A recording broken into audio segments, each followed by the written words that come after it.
जय हिंद आप सभी के लिए। चलिए आज का जो मॉक टेस्ट है आपके एग्जाम के लिए बहुत अच्छा है और इसके अंदर जो क्वेश्चंस हैं वो अलग अलग टॉपिक से लिए गए हैं। ठीक है, तो आराम से सिलेबस को कंप्लीट करते हैं और अच्छे से इन सारे क्वेश्चंस को आप नोट कर लीजिएगा। एक पेन कॉपी रखिएगा अपने पास में। आज के इस वीडियो में सिर्फ 10 क्वेश्चन होने वाले हैं, लेकिन 10 को हम 100 में कैसे कन्वर्ट करेंगे वो आप जानते ही हैं। तो उनका आप नंबर जोड़ करके फिर आप कमेंट करके आप मुझे जरूर बताया करें। तो चलिए स्टार्ट करते हैं। आप अगर नए हैं तो चैनल से आप जुड़ जाइएगा। इससे पहले लगभग 38 मॉक टेस्ट आपके एग्जाम के लिए बनाए हैं, तो उनको आप देख लीजिएगा। बाकी जो संडे को आता है तो जितना भी पिछले 10 दिन में मैंने आपको बता दूंगा किस तारीख से किस तारीख के मॉक टेस्ट में से आपका जो पेपर है टेस्ट बनेगा, उसको आप आराम से जो है वो अच्छे से तैयार कर लेना। ठीक है, जो थ्योरी है उसको भी कर लीजिएगा। तो वीडियो को लाइक कर दीजिएगा और चैनल को सब्सक्राइब कर लीजिएगा। देखिएगा पहला जो क्वेश्चन है वो क्या कहता है, उस पहले क्वेश्चन को आप ध्यान से समझिएगा और उसके बाद हम अपनी आगे जो है बात बढ़ाते हैं। देखिए, भारत के पूर्व राष्ट्रपति डॉक्टर एपीजे अब्दुल कलाम साहब कौन सा वाद्य यंत्र जो है बजाया करते थे? बहुत अच्छा प्रश्न है। डॉक्टर एपीजे अब्दुल कलाम साहब जो बताइए, जल्दी से कमेंट करके बताइएगा कौन सा वाद्य यंत्र बजाते थे? तो वो वीणा बजाते थे। क्या बजाते थे वो वीणा बजाते थे। क्लियर है भैया? मतलब सी वाला जो है वो एकदम इसका सही है। देखो, वीणा जो होता है एक तार वाला जो वाद्य यंत्र होता है, यानी कि ऐसा वाद्य यंत्र जिसमें तार होता है उसे वीणा कहते हैं। एपीजे अब्दुल कलाम साहब, अच्छा इनके बारे में एक चीज याद रखिएगा, ये जो है भारत के कौन से नंबर के राष्ट्रपति थे? 11वें राष्ट्रपति थे। कौन से थे? 11वें राष्ट्रपति जो है वो डॉक्टर एपीजे अब्दुल कलाम थे। दूसरा एक और याद रखिएगा कि मिसाइल मैन ऑफ इंडिया, क्या ठीक है, मिसाइल मैन के नाम से भी जो है इनको जो है वो जाना जाता था। ठीक है, मिसाइल मैन ऑफ इंडिया के नाम से भी इनको जाना जाता था। तो दो चीजें इनको आप आराम से अच्छे से याद करिएगा। कौन सा? पहले तो 11वें राष्ट्रपति थे। अच्छा, 11वें जब राष्ट्रपति थे तो उस टाइम पर इनका कार्यकाल जो है कब से कब तक रहा था, ये मैं आपसे जानना चाहूंगा। और वाद्य यंत्र कौन सा बजाते थे? वो वीणा बजाते थे। क्लियर है? चलिए आगे देखिएगा। जो दूसरा क्वेश्चन है उसको आप ध्यान से पढ़िएगा कि उस्ताद अकबर अली खान को निम्नलिखित में से किस संगीत वाद्य यंत्र में उनके योगदान के लिए जाना जाता है? सिंपल सी बात है कि उस्ताद अकबर अली खान जो थे वो कौन सा वाद्य यंत्र बजाते थे, इस तरह का सवाल है। तो इसमें अब ध्यान रखिएगा, तबला, संतूर, सितार या फिर सरोद, कौन सा वाद्य यंत्र वो बजाते थे? तो याद रखिएगा, उस्ताद अकबर अली खान जो थे वो सरोद वाद्य यंत्र बजाते थे। कौन सा? सरोद वाद्य यंत्र बजाते थे, मतलब डी वाला एकदम सही है। अच्छा देखिएगा, सरोद वाद्य यंत्र के और भी जो है अन्य वादक हैं, बजाने वाले और भी हैं, तो उनका भी आप यहाँ पर नाम लिख सकते हैं। देखिएगा, सबसे बड़े जो फेमस है वो है अमजद अली खान, इनका नाम आप मत भूलिएगा। ठीक है, ये भी सरोद बजाते हैं। तो अमजद अली खान, क्या नाम लिखना है? अमजद अली खान जो है ये भी जो है वो सरोद वादक के रूप में इनको भी जो ख्याति प्राप्त है। एक है अलाउद्दीन खान, इनका भी नाम याद रखिएगा। क्या? अलाउद्दीन खान। ठीक है, दो नाम याद रखिएगा, अमजद अली खान और अलाउद्दीन खान। एक और है तेजेंद्र मजूमदार, तीसरा नाम भी लिख लीजिएगा, तेजेंद्र लिखिएगा, तेजेंद्र मजूमदार। ठीक है, तेजेंद्र मजूमदार जो है, ये इन तीनों को जो अच्छे से आप ये याद कर लीजिएगा। ठीक है, गलती नहीं करना है। अच्छा देखो, कुछ इंपॉर्टेंट थोड़े से 1 2 3 और हैं, बता देता हूं। जैसे देखिएगा, अगर आपसे सितार वादक के रूप में पूछा जाए तो एक बड़ा नाम, फेमस नाम है सितार वादक। सरोद का आपने याद कर लिया, सितार का भी याद कर लीजिएगा, पंडित रविशंकर, बहुत बड़ा हस्ती है भाई ये। ठीक है, पंडित रविशंकर। ठीक है, पंडित रविशंकर जो थे वो क्या बजाते थे? वो सितार वादक थे। क्लियर है भैया? कोई दिक्कत? अच्छा, संतूर वादक, क्या? संतूर, साबुन नहीं, संतूर, संतूर वादक पंडित शिव कुमार जो थे वो थे। दूसरा लिख लीजिएगा, संतूर वादक के रूप में। ठीक है, संतूर वादक कौन थे? पंडित शिव कुमार। कौन? पंडित शिव कुमार जो थे, ये एक बहुत फेमस नाम है, ये आपको लग रहा होगा नया।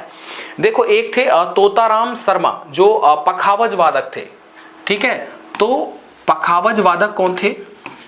इन सारे जो भी क्वेश्चंस मैं आपको बताते जा रहा हूं उनको आप याद करते जाओ, नई चीज नहीं है, बहुत बेसिक है, हर विद्यार्थी को ये पता होता है। तो पखावज वादक कौन थे? तोताराम शर्मा। कौन थे बताओ जल्दी से? तोताराम शर्मा। मैं आपको एकदम क्रीम निकाल करके दे रहा हूं, जो आप अनगिनत प्रैक्टिस सेट लगाएंगे, मॉक टेस्ट लगाएंगे, कहीं से भी पढ़ेंगे, जो इंपॉर्टेंट है, बड़े हाईलाइट है, वो मैं आपको बता रहा हूं। अच्छा, जाकिर हुसैन के बारे में पता होगा, वो कौन थे? तबला वादक। ठीक है, कौन थे जाकिर हुसैन? बताइएगा। उस्ताद जाकिर हुसैन, उस्ताद जाकिर हुसैन कौन थे बताओ? ये कौन थे? ये तबला वादक के रूप में ये वाद्य यंत्र बजाते थे। अच्छा, जाकिर हुसैन के साथ में एक और थे उस्ताद अल्लाह रखा, ठीक है, एक और नाम लिख दीजिएगा, दूसरा भी नाम है, दूसरे हैं वो, इनका नाम नहीं है, उस्ताद अल्लाह रखा, अल्लाह रखा खां, ठीक है भाई, इनको आप याद रखिएगा। अब देखो एक बार रिवीजन करवा देता हूं। सितार पंडित रविशंकर सितार बजाते थे, पंडित शिव कुमार संतूर बजाते थे, तोताराम शर्मा पंख होती है ना तोता के, तो पंख मतलब पखावज, और जाकिर हुसैन और उस्ताद अल्लाह रखा खां ये तबला वादक थे। क्लियर है भैया?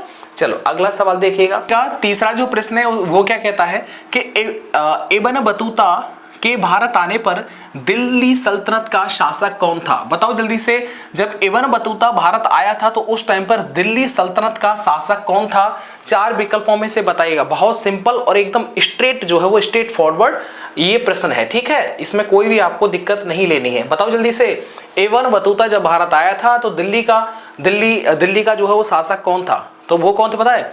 वो था मोहम्मद बिन तुगलक। कौन था? मोहम्मद बिन तुगलक, ठीक है, सी वाला एकदम सही है। वो कौन था?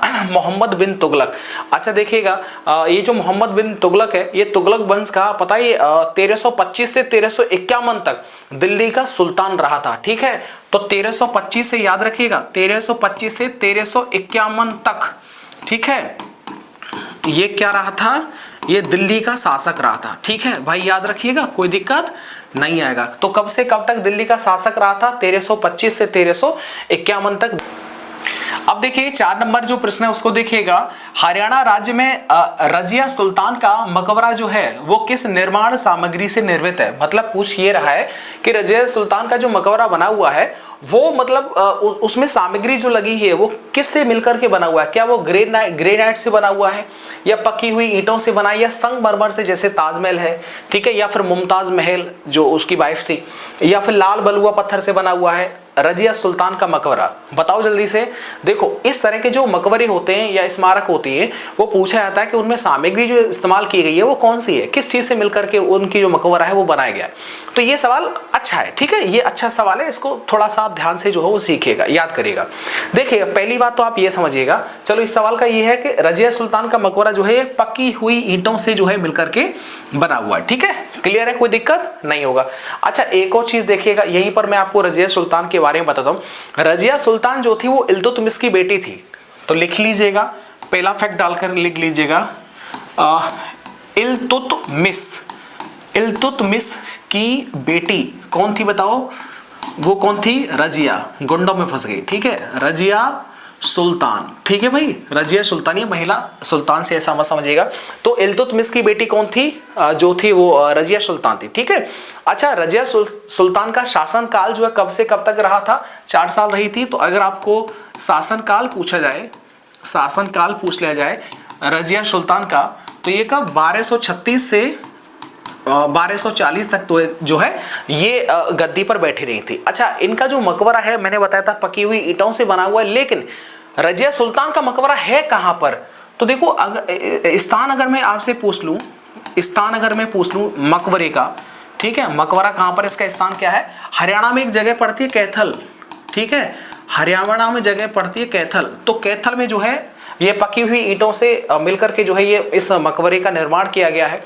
और एक और चीज याद रखिएगा, ये जो रजिया सुल्तान थी दिल्ली सल्तनत पर शासन करने वाली एकमात्र महिला शासक थी, याद रखिएगा, कोई दिक्कत तो नहीं है। बाकी इसमें जैसे ये है लाल बलुआ पत्थर है, अब लाल बलुआ पत्थर से मिलकर के किस चीज का निर्माण, जैसे हाँ लाल किला है, इसको लिख देता हूं मैं यहाँ पर, इससे मिलकर के लाल बलुआ पत्थर से मिलकर क्या बना हुआ है, जैसे आपका लाल किला है, लाल किला है, ठीक है, कुतुब मीनार है, कुतुब मीनार जो है ये भी लाल बलुआ पत्थर से मिलकर के बनी है। एक है हुमायूं का मकबरा, ठीक है, हुमायूं का जो मकबरा है वो भी किससे मिलकर बना हुआ है? ये जो हो लाल बलुआ पत्थर से मिलकर के बना है। अच्छा संगमरमर से मिलके क्या बना हुआ है? संगमरमर से मिलके बना हुआ है ताजमहल। क्या बना हुआ है? ताजमहल, ठीक है। दूसरा मुमताज महल, क्या? मुमताज, क्योंकि देखो शाहजहां की वाइफ कौन थी? मुमताज महल। तो मुमताज महल का जो, मुमताज महल ये पूरा नाम है उसकी वाइफ का, तो इसका जो मकबरा है, ठीक है, शाहजहां का हो या मुमताज का हो, दोनों का आगरा में है मकबरा। तो इन दोनों का जो मकबरा है वो किससे मिलके बना है? संगमरमर से। ठीक है, बाकी ग्रेनाइट को तो हमें याद नहीं आ रहा, तो इतना जो है आप हल्का हल्का याद रखिएगा। आपके सामने एक प्रश्न है 5वें नंबर का कि पेरियार वन्यजीव अभ्यारण्य निम्नलिखित में से किस राज्य में है? तो बताओ जल्दी से। आप अपना, अगर ये सही जाता है आपका आंसर, तो आप 1 नंबर जोड़ सकते हैं, क्योंकि बाद में आपको स्कोर कमेंट करना है ना, उससे मैं भी देखता हूं, मुझे भी लगता है कि हाँ आप जो कहां पर चल रहे हैं। तो बताओ जल्दी से, पेरियार वन्यजीव अभ्यारण्य जो हो किस राज्य के अंदर है? पेरियार, क्या पेरियार? पेरियार एक रिवर भी है, तो पेरियार ये कहां पर है पता है? पेरियार वन्यजीव अभ्यारण्य ये कहां पर है? केरल में। कहां पर है? केरलम। केरलम, क्या केरलम, नया नाम हो गया केरलम। तो पेरियार वन्यजीव अभ्यारण्य कहां पर है? केरल में। अच्छा देखिएगा, एक और चीज देखिएगा, केरल के अंदर ना बड़े फेमस जो वन्यजीव अभ्यारण्य है उनको मैं आपको बताऊं, एक नाम आपने ना सुना होगा, पेपारा। ये पेपर में आया हुआ था, लिख लीजिएगा, ठीक है, पेपारा। क्या नाम लिखिएगा? पेपारा। पेपारा जो वन्यजीव अभ्यारण्य है ये अपने कहां पर है? ये आपके केरल में। एक है एराविकुलम, इसको भी लिख लीजिएगा, क्या? एराविकुलम। एराविकुलम करके जो वन्यजीव अभ्यारण्य है ये भी कहां पर है? ये भी जो है ये आपके यहीं पर है, ठीक है, केरल में ही है, एराविकुलम। चलिएगा, अच्छा एराविकुलम हो गया, पेपारा हो गया, पेरियार हो गया, एक और है देखो इडुक्की चिनार, हाँ इसको भी लिख लीजिएगा, इडुक्की।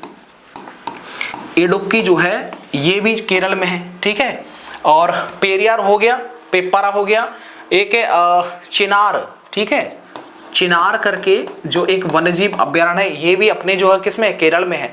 और एक और हाँ, इसे कैसे भूल सकते हैं? वायनाड। क्या? वायनाड, ठीक है। तो ये अपने जो है वो ये जितनी मैंने लिखा है, पेपारा, एराविकुलम, इडुक्की, इडुक्की बांध भी है, चिनारा और चिनार, और एक है वायनाड, ये जितने भी वन्यजीव अभ्यारण्य ये कहां पर है मेरे भाई?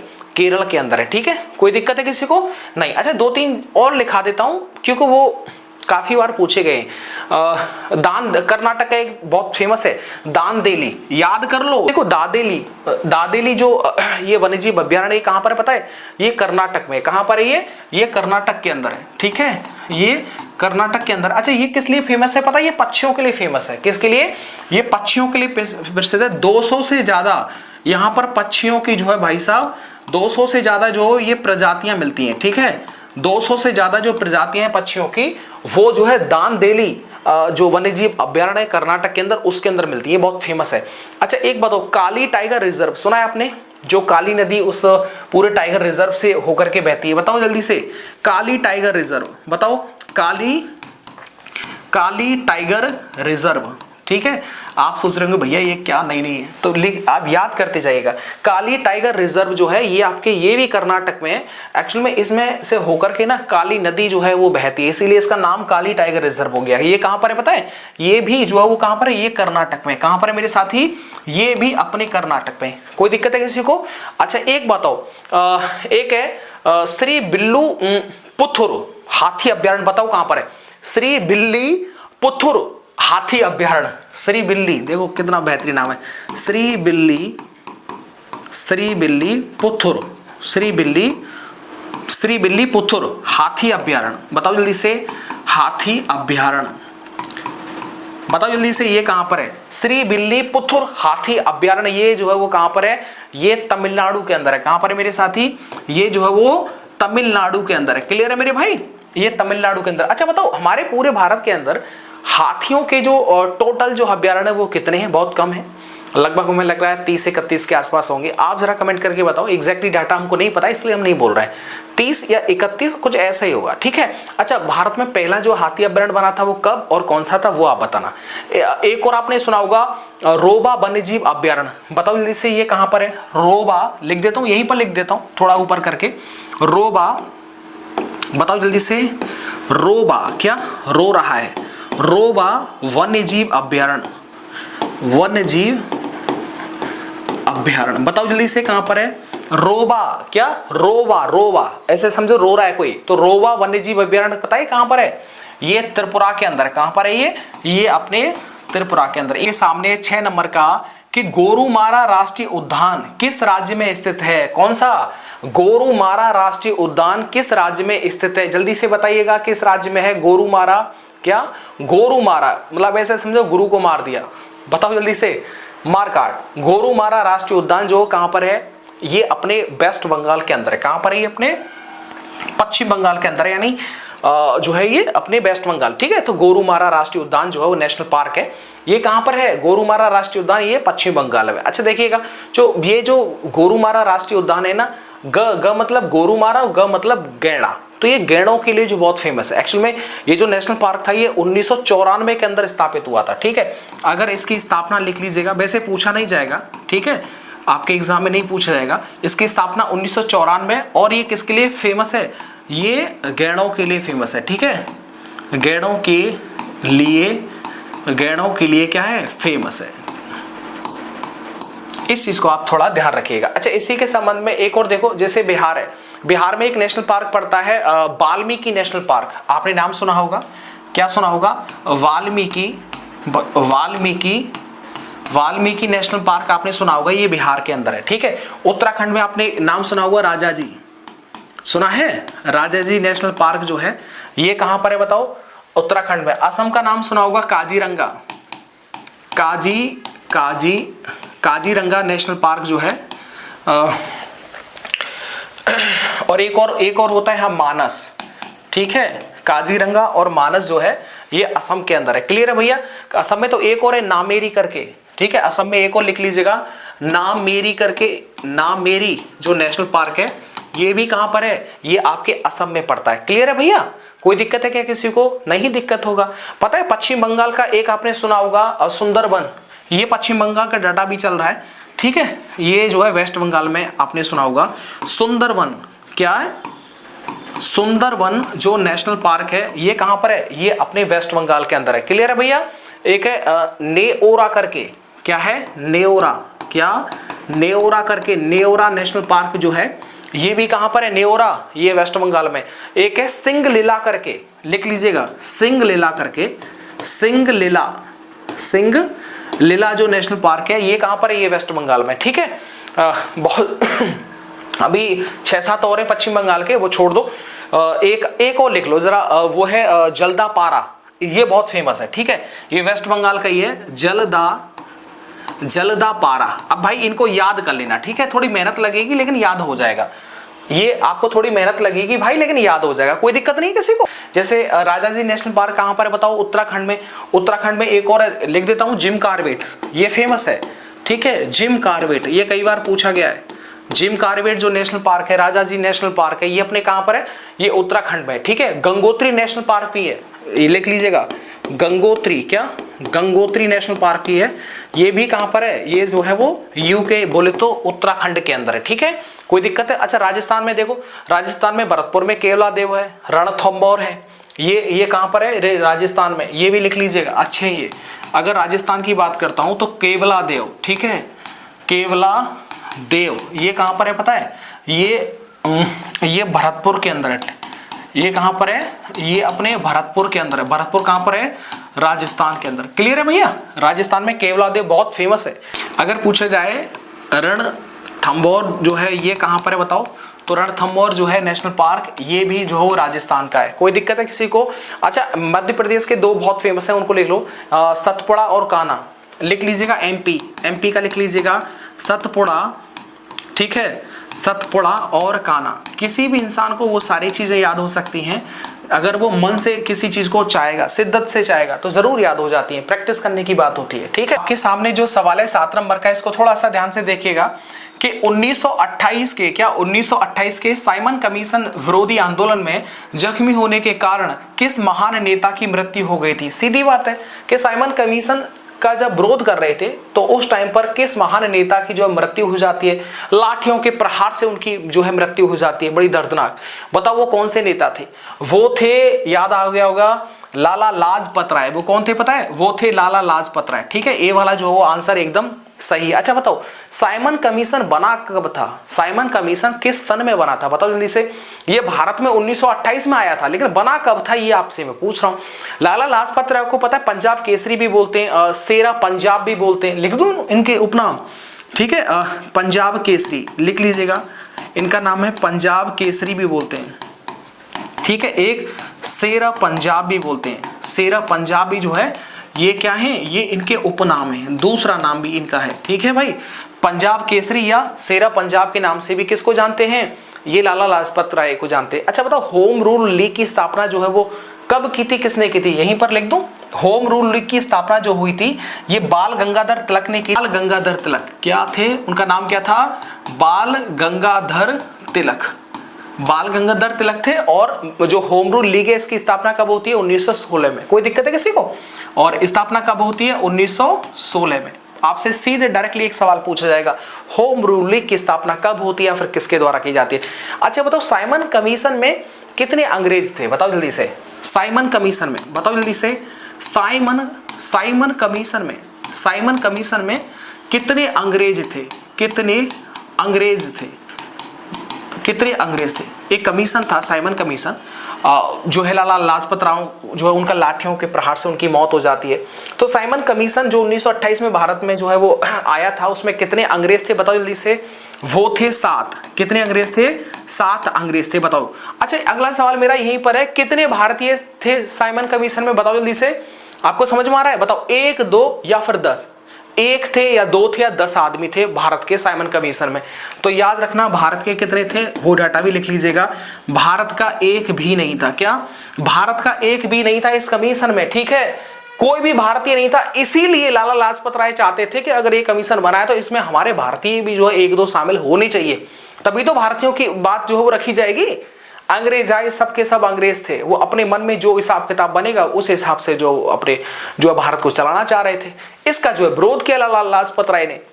बात ये थी। आपके लिए अगला सवाल है, ये बहुत अच्छा सवाल है। 1925 के काकोरी कांड, जिसका नया नाम हो गया लेटेस्ट काकोरी कांड, कांड वर्ड को हटा दिया, कांड वर्ड थोड़ा सा नकारात्मक होता है इसलिए इसका नया नाम हो गया है काकोरी ट्रेन एक्शन। 2025 अगस्त 2025 में हुआ था, 9 अगस्त 2025 में इसका नाम चेंज किया गया था। तो 1925 के काकोरी कांड यानी काकोरी ट्रेन एक्शन में कौन सा स्वतंत्रता सेनानी शामिल था जिसके लिए ब्रिटिश सरकार ने उसे मौत की सजा सुनाई थी। अब बताओ 4 विकल्पों में से आपको बताना है, बाकी थे तो वो 3 आदमी, लेकिन 4 विकल्पों में तो एक ही नाम दे रखा होगा। तो बताओ वो कौन थे, राम प्रसाद बिस्मिल थे। वो कौन थे बताओ, वो थे राम प्रसाद बिस्मिल थे, ठीक है। शांति के साथ में मजे लेकर के चीजों को आप सीखते जाइएगा। वो कौन थे, राम प्रसाद बिस्मिल थे। देखिए काकोरी जो ट्रेन एक्शन है, ये जो घटना ये लखनऊ के पास में हुई थी और कब हुई थी पता है, 9 अगस्त 1925 को, ठीक है। सॉरी, ये जो घटना हुई थी काकोरी ट्रेन एक्शन, ये कब हुई थी, 9 अगस्त, ठीक है, 9 अगस्त 1925 को। कब हुई थी, 9 अगस्त 1925 को। और देखो इसका जो नाम चेंज हुआ है ना काकोरी कांड का, काकोरी ट्रेन एक्शन किया गया है, ये भी 9 अगस्त 2025 को जो है वो किया गया था, है ना, तालमेल बैठ रहा है। और ये जो घटना थी वो स्थान क्या था, ये लखनऊ के आसपास थी। क्या पर थी, लखनऊ के आसपास थी। कोई दिक्कत है किसी को। अच्छा भैया एक और चीज समझिएगा थोड़ा ध्यान से, 19 अच्छा इनको फांसी कब मिली थी वो बताते हैं। अच्छा बताइएगा, राम प्रसाद बिस्मिल, बताओ जल्दी से, राम प्रसाद बिस्मिल, ठीक है, राम प्रसाद जो बिस्मिल थे, इनको जो है फांसी, क्या इनको जो फांसी वो कब दी गई थी, बताओ जल्दी से। इनको फांसी जो कब दी गई थी, राम प्रसाद बिस्मिल को फांसी कब दी गई थी, 19 दिसंबर 1927 को। ये मामला तो खैर उसका है 1925 का, लेकिन इनको फांसी दी गई थी कब, 19 दिसंबर 1927 को। कब, 19 दिसंबर 1927 को। अब बताओ इन्हीं में से सवाल पूछ लिए जाएंगे। जब मैं पेपर बनाऊंगा ना संडे का, तो भाई मैं डायरेक्टली जो है सवाल आपको जो छपे आते हैं उनमें से नहीं दूंगा। मैं चाहूंगा कि जो मैं अलग से आपको थ्योरी बता रहा हूं, जो और भी क्वेश्चंस बता रहा हूं, उनमें से मैं पेपर बनाऊंगा, फिर देखते हैं उसमें से जो आपका स्कोर कितना आता है। देखो राम प्रसाद बिस्मिल के साथ में अशफाक उल्लाह खां, रोशन सिंह, इनको भी फांसी दी गई थी, ठीक है। तो इनके साथ ही में किसको दी गई थी, अशफाक उल्लाह खां, ठीक है, अशफाक उल्लाह खां और रोशन सिंह, इनको कौन भूल सकता है, ठीक है, रोशन सिंह। इन तीनों को जो है इन तीनों को जो है फांसी दी गई थी। इन तीनों को कब दी गई थी, 19 दिसंबर 1927 को। राजेंद्र नाथ लाहिड़ी, बताओ जल्दी से कब, राजेंद्र नाथ लाहिड़ी को फांसी कब दी गई थी, ये 19 को था तो उनको दी गई थी 17 दिसंबर 1927 को, ठीक है। इनको जो है वो फांसी दी थी। ठीक है भैया, कोई दिक्कत है? डेट भी अगर पूछा जाएगा तो आराम से आप कर लेंगे, कोई दिक्कत नहीं होगा। तो राजेंद्र नाथ लाहिड़ी को फांसी दी गई थी 17 दिसंबर 1927 को। फिर 2 दिन बाद 19 दिसंबर 1927 को इन दो को, ये भारत के बहुत, इनकी कभी मैं आपको कहानी बताऊंगा अगले सवाल में, अब तो बहुत ज्यादा लंबा वीडियो हो जाएगा। अब देखिएगा अगला सवाल आपके सामने, बड़ा अच्छा सवाल है। इस तरह के सवाल पूछे जाते हैं कि कौन आयोग का नाम दे देगा और पूछेगा कि वो किस मंत्रालय के अंतर्गत आता है। ठीक है, लगता है कि यार इसका नाम तो ऐसा है तो सीधे लगभग उसी मंत्रालय, नहीं भाई, इनमें कंफ्यूजन होता है। तो मैं आपको 4-5 आपको अलग से ही बता दूंगा, लेकिन इस टॉपिक को थोड़ा आप अलग से पढ़ लेना। ठीक है, मैं अभी बताऊंगा तो फिर बहुत टाइम हो जाएगा, लगभग में 20-25 मंत्रालय और उसके जो कमीशन है, आयोग है, वो मैं लिखा सकता हूं, लेकिन लगभग अब 4-5 ही, आज बहुत ज्यादा लंबा वीडियो हो रहा है। तो केंद्रीय सूचना आयोग जो किस मंत्रालय के अंतर्गत आता है? केंद्रीय सूचना आयोग ये आता है भाई साहब कार्मिक मंत्रालय के अंदर। किसके? कार्मिक मंत्रालय के अंतर्गत केंद्रीय सूचना आयोग जो है वो आता है। ठीक है, अच्छा मैं आपको अलग क्या बता रहा था, बताओ वित्त आयोग जो किस मंत्रालय के अंतर्गत आता है? बताओ जल्दी से, बताओ जल्दी से, वित्त आयोग किस मंत्रालय के अंतर्गत आता है? किस मंत्रालय के अंतर्गत आता है वित्त आयोग? ये वित्त मंत्रालय के अंदर आता है क्या? अब होता क्या है बताता हूं, ये जो है वित्त मंत्रालय के अंतर्गत आता है। अब होता क्या है कि इसमें भी वित्त आया और इसके आंसर में भी वित्त आ गया, तो आप सोचेंगे यार ये तो बहुत सिंपल है। नहीं, कुछ आयोग और उसके मंत्रालय अलग अलग है। अब बताओ, संघ लोक सेवा आयोग, क्या संघ लोक सेवा आयोग, बताओ जैसे, संघ लोक सेवा आयोग, संघ लोक सेवा आयोग ये जो है वो किस मंत्रालय के अंतर्गत आता है? ये कार्मिक मंत्रालय के अंतर्गत आता है। क्या? ये कार्मिक, ठीक है, कार्मिक मंत्रालय के अंतर्गत संघ लोक सेवा आयोग आता है। एक और होता है कर्मचारी चयन, चलो ये तो कर्मचारी चयन आयोग, इसको भी लिख लीजिएगा, कर्मचारी चयन आयोग, कर्मचारी एसएससी। ठीक है, ये भी किसके अंतर्गत आता है? कार्मिक मंत्रालय के अंतर्गत आता है। क्लियर है भैया? अच्छा, अंतरराज्यीय परिषद जो है वो किसके अंतर्गत आती है? बताओ। राज्य परिषद ये गृह मंत्रालय के अंतर्गत आती है। किसके अंदर? ये गृह मंत्रालय के अंतर्गत आती है। कोई दिक्कत है किसी को? कोई दिक्कत नहीं हुआ। ठीक है, बस इतना ही हम करते हैं। लास्ट सवाल है, इसको आप थोड़ा ध्यान से पढ़िएगा कि मणिपुर राज्य के लिए विशेष प्रावधान संविधान के किस अनुच्छेद में दिया गया है? बताइए जल्दी से। मणिपुर राज्य के लिए, मणिपुर को जो विशेष राज्य दिया गया है, विशेष राज्य है, तो उसके लिए किस अनुच्छेद में जो है इसका विशेश प्रावधान किया गया है? बताओ जल्दी से सोच के बताओ, गड़बड़ करोगे तो गड़बड़ हो जाएगा। ठीक है, एक्चुअल में ये जो आर्टिकल है, देखो सब में 371 आ रहा है ना, 371, ये एक्चुअल में ये जो है ना, ये लगभग जे तक आता है, ABCDEFGHIJ इस तरह से आता है। तो ये काफी आर्टिकल है, बता दूंगा मैं आपको। तो ये जो मणिपुर राज्य होता है उसको विशेष जो है प्रावधान किए गए उस राज्य के लिए, तो ये आर्टिकल अनुच्छेद 371C के अंतर्गत आता है। किसके अंतर्गत आता है? आर्टिकल यानी अनुच्छेद 371C के अंदर आता है। ठीक, क्लियर है भैया? अच्छा ये बताओ, अगर खाली 371 लिखा आ जाए, क्या खाली अगर 371 आ जाए तो ये क्या कहता है? बताओ जल्दी से। ये कहता है महाराष्ट्र और गुजरात राज्यों के लिए विशेष जो प्रावधान किए हैं वो, तो ये किसके लिए कहता है? महाराष्ट्र, ठीक है, महाराष्ट्र और गुजरात के लिए जो प्रावधान, विशेष प्रावधान किए गए आर्टिकल 371 में किए गए। अच्छा, आर्टिकल 371A जो होता है वो नागालैंड के लिए है। किसके लिए बताओ? ये जो है ना, ये नागालैंड के लिए। ठीक है, ये जो है वो नागालैंड के लिए। अच्छा, अनुच्छेद 371B जो है वो किसके लिए? ये असम के लिए है। किसके लिए?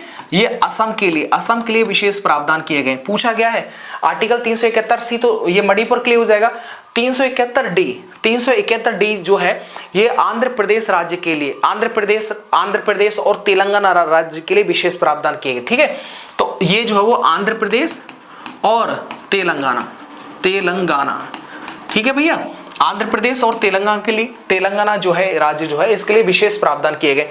इस तरीके से जे तक आते हैं, फिर कभी बता देंगे आपको। अच्छा, जैसे आपसे अगर पूछा है आर्टिकल 371E, क्या डी तक हो गया? आर्टिकल 371E आ जाए तो वो जो क्या होता है, आंध्र प्रदेश में केंद्रीय विश्वविद्यालय की स्थापना, उसके संबंध में विशेष प्रावधान करता है कि आंध्र प्रदेश में केंद्रीय विश्वविद्यालय की स्थापना कैसे, उसका जो विवरण है वो आर्टिकल 371E में दे रखा है।